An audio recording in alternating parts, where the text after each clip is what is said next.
You know what's wild? Most people are still overpaying for car insurance just because it's a pain to switch. That's why there's Jerry. Jerry's the only app that compares rates from over 50 insurers in minutes and helps you switch fast with no spam calls or hidden fees. Drivers who save with Jerry could save over $1,300 a year. Before you renew your car insurance policy, do yourself a favor. Download the Jerry app or head to jerry.ai/ACAST. On today's Smart 7, America's allies told to get your own oil. PM wades into Dr. Strike Rao and much more. It's Wednesday, 1st of April, it's April Fool's Day, and happy birthday, Asa Butterfield. The Smart 7. It's news, but Not the news.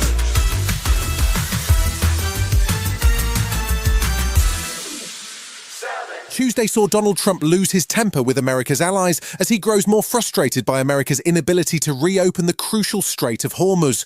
The UK once again came in for particular criticism, with Trump suggesting that European countries should go and get your own oil from the Strait, and later suggesting that other countries will have to learn to fight for yourselves. UK Defence Secretary John Healey says the US President has a point about Iran's blockade. Iran is trying to hold the Strait of Hormuz hostage, trying to blackmail the world, and the challenge to us all is to come up with a plan that will see a dialing down of the conflict. US Secretary of War Pete Hegseth held his first press conference in 2 weeks on Tuesday, and he was busy hectoring allies, suggesting the UK should send its big bad Royal Navy to sort the strait out. He also sounded quite defensive about the supposed ongoing peace talks with Iran. So on the talks, they are very real.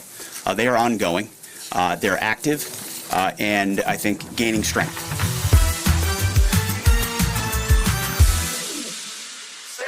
Prime Minister Keir Starmer waded into the proposed resident doctors' strikes on Tuesday with an article in The Times. He was warning that unless the planned 6-day walkout by resident doctors is cancelled by Thursday evening, the government will cut a promised 1,000 additional training places. This walkout would be the 15th in 3 years, and the government's patience appears to be running out after a 3.5% pay offer, along with additional elements, was rejected. Jack Fletcher, the chair of the BMA's Resident Doctor Committee, says they're still looking for a reversal of what he called long-term pay erosion. That was consistent and regular erosion of the value of doctors' pay, and that was more significant than the vast majority of the public sector. So all we're asking for is a reversal of that. Nobody's asking for anything overnight.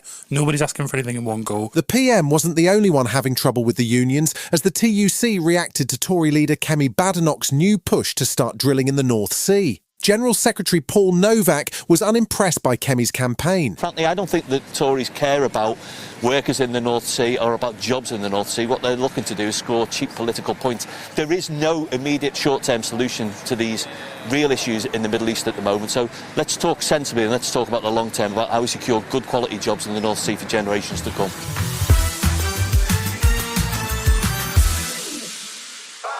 Hungarian leader Viktor Orban has powerful friends, both Russian President Putin and US President Donald Trump. But with less than 2 weeks to go to Hungary's general election, he's in trouble. His polling numbers suggest his long run as Prime Minister might finally be coming to an end, which would be bad news for Putin in particular, as Orban has been incredibly useful in blocking EU aid and funding for Ukraine.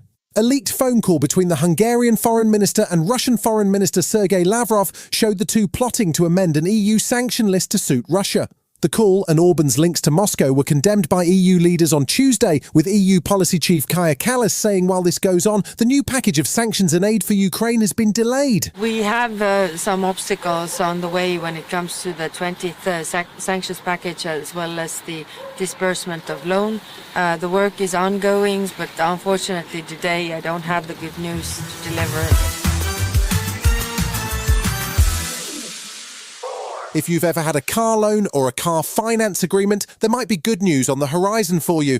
The Financial Conduct Authority has announced that motorists who overpaid on their car financing can expect to get about £800 in compensation. The case dates back to 2007 and covers an estimated 12 million drivers who weren't properly informed about what are known as DCAs, or discretionary commission arrangements, which saw the customer paying more than the cost of the loan.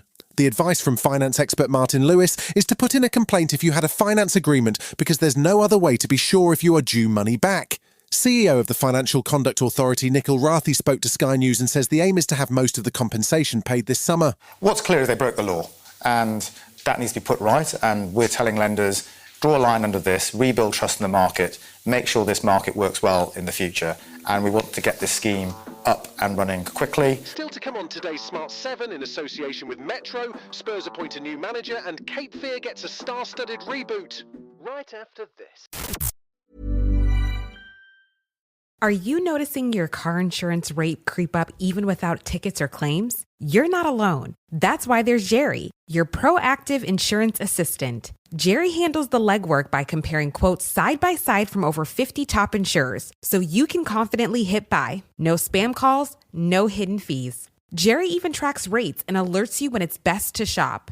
Drivers who save with Jerry could save over $1,300 a year. Don't settle for higher rates. Download the Jerry app or visit jerry.ai/ACAST today. Welcome back. Tuesday saw Spurs announce they have appointed Italian Roberto De Zerbi as head coach on a 5-year contract. He was formerly manager at French side Marseille, but Spurs fans aren't happy, particularly over his support of former Man United player Mason Greenwood. Tuesday night saw the World Cup qualifiers wrap up, but sadly without Wales, Northern Ireland or the Republic of Ireland, who played friendly games instead. Turkey and Sweden, along with the Czech Republic and Bosnia-Herzegovina, have all gone through to the World Cup proper, but Denmark and Italy miss out. England, who qualified some time ago, were busy with a friendly taking on Japan, but they lost 1-0 to the disappointment of manager Thomas Tuchel. For sure it hurts, it's painful always to lose, and to lose at home hurts a lot. But we need these matches, we know it's a tough opponent, we had new formation again, we tried stuff and we need to learn.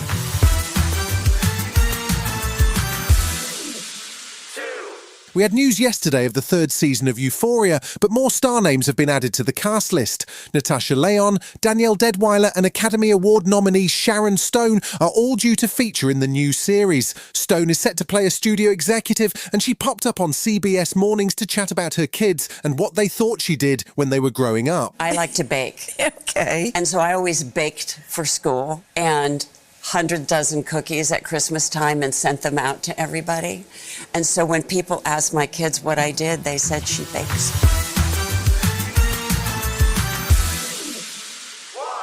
Cape Fear has had a few outings as a movie. First, an iconic 1967 version, which starred Robert Mitchum and Gregory Peck, and a 1991 version, which was directed by Martin Scorsese and starred Robert De Niro as the psychopath Max Cady. Now, Scorsese and exec producer Steven Spielberg have teamed up to reboot the story, but this time as a 10-episode series for Apple TV. It's got a stellar cast too, with Javier Bardem taking on the role played by De Niro, while Amy Adams and Patrick Wilson play the married couple hunted by the psychopath.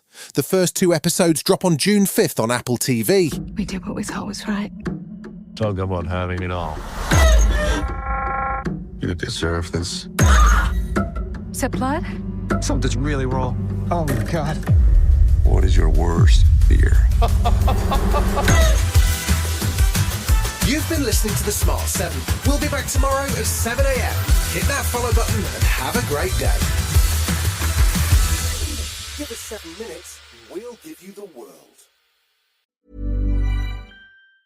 When everything is moving all at once, your workforce, your tech stack, your business, you don't need more tools. You need one solution. That's why Paylocity built a single platform to connect HR, finance, and IT with AI-driven insights and automated workflows that simplify the complex and power what's next. Because when everything comes together in one place, growth comes easy. Experience one place for all your HCM needs. Start now at Paylocity.com/one.